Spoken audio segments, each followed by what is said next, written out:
بسم اللہ الرحمن الرحیم۔ السلام علیکم۔ جب خیبر فتح ہوا تو ایک یہودیہ عورت نے نبی کریم صلی اللہ علیہ وسلم کے لیے کھانا بھجوایا جس میں زہر تھا۔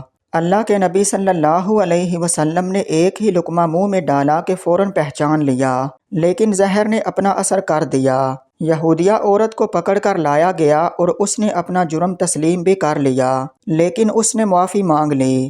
اللہ کے حبیب صلی اللہ علیہ وسلم نے اس یہودیہ عورت کو بھی معاف فرما دیا۔ جب مکہ فتح ہوا تو ابو جہل کے بیٹے اکرمہ کو بہت ڈر تھا کہ میرے والد نے مسلمانوں کے ساتھ جو کچھ کیا اب اس کا خمیازہ مجھے بھگتنا پڑے گا۔ چنانچہ یہ فتح مکہ کے دن وہاں سے بھاگ گئے۔ ان کی بیوی حضرت ام حکیم رضی اللہ عنہا نبی کریم صلی اللہ علیہ وسلم کی خدمت میں حاضر ہوئیں اور کلمہ پڑھ لیا۔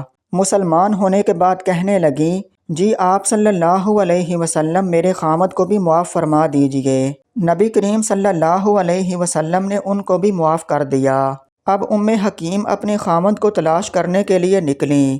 جب ایک جگہ دریا کے کنارے پر پہنچی تو پتہ چلا کہ خامد کشتی کے ذریعے ابھی یہاں سے روانہ ہوا ہے۔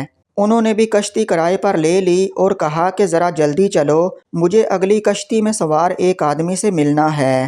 چنانچہ دریا میں کشتی کے سامنے کشتی لائی گئی اور انہوں نے اپنے خامد سے پوچھا کہ آپ کہاں جا رہے ہیں؟ انہوں نے کہا کہ مجھے اپنی جان کا خطرہ ہے۔ کہا کہ میں آپ کی جان کی امان لے کر آئی ہوں، چلیں واپس اپنے گھر چلتے ہیں، وہیں زندگی گزاریں گے۔ چنانچہ اکرمہ واپس آ گئے اور نبی کریم صلی اللہ علیہ وسلم کی خدمت میں حاضر ہونے کے لیے آئے۔ ابھی دور ہی تھے کہ ایک صحابی کی نظر پڑی تو وہ صحابی دوڑ کر نبی کریم صلی اللہ علیہ وسلم کی خدمت میں حاضر ہوئے کہ آپ صلی اللہ علیہ وسلم کو بتائیں کہ ابو جہل کا بیٹا آیا ہے۔ نبی کریم صلی اللہ علیہ وسلم لیٹے ہوئے تھے۔ جیسے ہی ان صحابی نے کہا کہ جی اکرمہ آئے ہیں تو نبی کریم صلی اللہ علیہ وسلم جلدی سے اٹھے۔ سر پر امامہ رکھنے کا بھی وقت نہیں ملا اور باہر نکل کر فرمایا، اے مہاجر سوار، تیرا آنا مبارک ہو۔ ابو جہل وہی تھا جس نے نبی کریم صلی اللہ علیہ وسلم کو شہید کرنے کی پلاننگ بنائی تھی۔ آپ صلی اللہ علیہ وسلم نے اس کے بیٹے کے ساتھ بھی ایسا عفو درگزر کا معاملہ فرمایا۔